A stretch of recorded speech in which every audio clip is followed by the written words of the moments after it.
this season. Guys, the last game.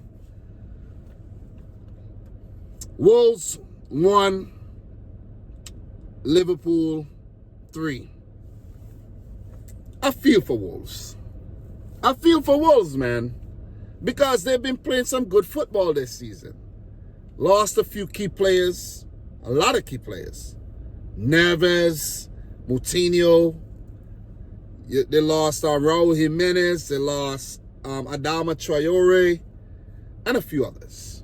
You know what I mean? That can't come to mind right now. But they lost a few players, and I don't think they have a good enough man up top to put the balls in the back of the net. If they had that, they would have won this game today, or at least walk away with a draw, because you have Matheus Cunha playing up there as basically a false 9. He's not an out-and-out striker, in my opinion. He is a forward, but to me, Matheus Cunha, pardon me, is not a striker, in my opinion.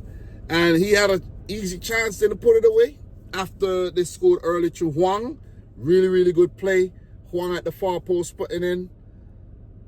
Liverpool defense did look very vulnerable there. And with no Van Dijk, no Trent Alexander-Arnold, not like he would have helped, but Joe Gomez backtracking the ball from the left over to the right, Hwang in the back of the net. I was like, whoa.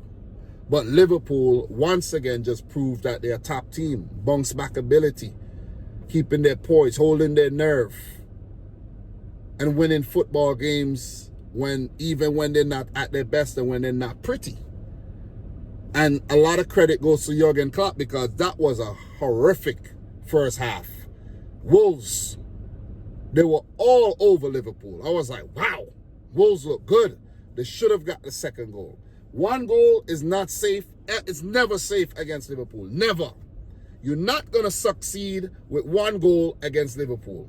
It's very rarely it's going to happen. They always come back. They always find a way to come back. And you got to give a lot of credit to Klopp, because when he made that change, bringing on Luis Diaz, second half, then you're bringing on Darwin Núñez, you're bringing on Harvey Elliott. That's a positive mindset. When the halftime whistle blew and you saw Jurgen Klopp just ran straight down into the dugout, you know, in the locker room, I should say, not the dugout, the locker room. You know he meant business. He said, nah, that wasn't good enough. Let me go down. Let me start working on. Let me start working on a plan, because this is not it. And Cody Gakpo, who didn't have the best of the game, but he scored. He was subbed off almost immediately. And good goal by Gakpo, 55th minute. Mo Salah was always a threat in the game, even though he didn't score. He's always a threat. Always involved in things. Robertson in the 85th minute, when you saying to yourself, okay, are Wolves going to hold on for a scrappy 1-1 draw, even though they were second best in the second half? Liverpool came up with that brilliant goal. That was a brilliant, brilliant, brilliant goal. You see what I mean? Salah playing in Robertson. That was a brilliant goal. But the goalkeeper is to be blamed. Jose Sa should have never tried to release the ball that quick. Wolves are trying to win the game. I understand you're trying to be positive, but you're playing Liverpool here. You're not playing Luton Town. You're playing Liverpool. You see what I mean? You're not playing Everton. You played Liverpool. And they left themselves way too exposed, because they had no shape after the corner was taken. And Pedro Neto was trying to run up the field. Kudos to Pedro Neto. He's been amazing, man. He's been Wolves' best player this season. But Jose Sa went that weak, that poor kick out, trying to find Pedro Neto. Found a Liverpool player. I think that was Robertson, and he started the play and ended up at the end of it. So Liverpool, once they went ahead, there was no way they were going to give up the lead. No way they were going to give up the lead. Wolves didn't have enough firepower to come back there. Fabio Silva? Come on. You know what I mean? These guys are not good enough. These guys are not good enough, man. You know what I mean? They made a few substitutions. They were trying to be positive. But I have to say, you know what I mean? Gary O'Neill, his job might be on the line. Let's put it that way. You know what I mean? Because I don't think they had planned coming into the season with O'Neal, and because it didn't work out with Lopetegui, bam, O'Neal was drafted in, and it's been a poor start. Very, very poor. They've had some bright spots, but they need to do a lot better, man. They need to do a lot better than this. You look around the team, who's going to stand up? You know what I mean? Big up to Tommy Doyle, the City Loney. He did look good. They lost a few players, as I mentioned. Mateus Nunes, City stole him.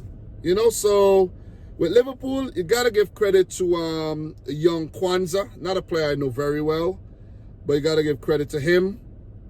You got to give credit to Alexis McAllister, Szoboszlai, these guys who are on international duties with their teams. Give credit to them.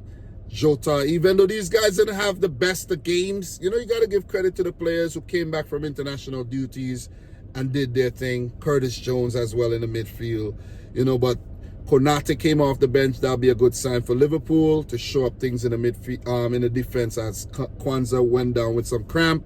Darwin Núñez once again came off the bench, add a lot of impetus to Liverpool's attack. Gravenberch made his debut. Did get a few look-ins, and he'll grow strength by strength as well. And Harvey Elliott, you know, with that own goal. He was a striker for that own goal. Is it still? Yeah, Hugo Bueno's touch. Harvey Elliott with the strike and the way he celebrated and everything. Running off, running into the crowd and everything. Just shows how much it means to the player. You know, so big win for Liverpool. Big win. They had gone on top of the table. But of course, you know, the mighty Man City dethroned them and are now sitting pretty on top of the league. So Liverpool are third, 13 points. No losses yet this season. And they have one draw that they picked up against Chelsea. 4 wins. 4 wins on the trot. And the other unbeaten teams are Arsenal, Tottenham, and Manchester City. So pretty good stuff by Liverpool, man. Liverpool fans, are you fighting for the title or what?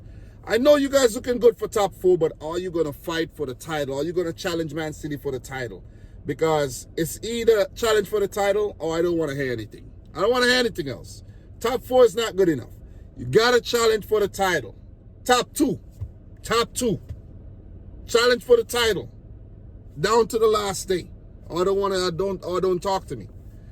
Don't talk to me at all. But guys, you know, just wanted to give my quick review of the match. Didn't want to go live though, but just wanted to, you know, do a straight video, straight off the top. No notes, nothing. Just, I've been doing this long enough though, but I just want to come and talk to you guys after every single match, match day, after every little, you know, Saturday talk to you, Sunday talk to you. There'll be more tomorrow when Arsenal play though. So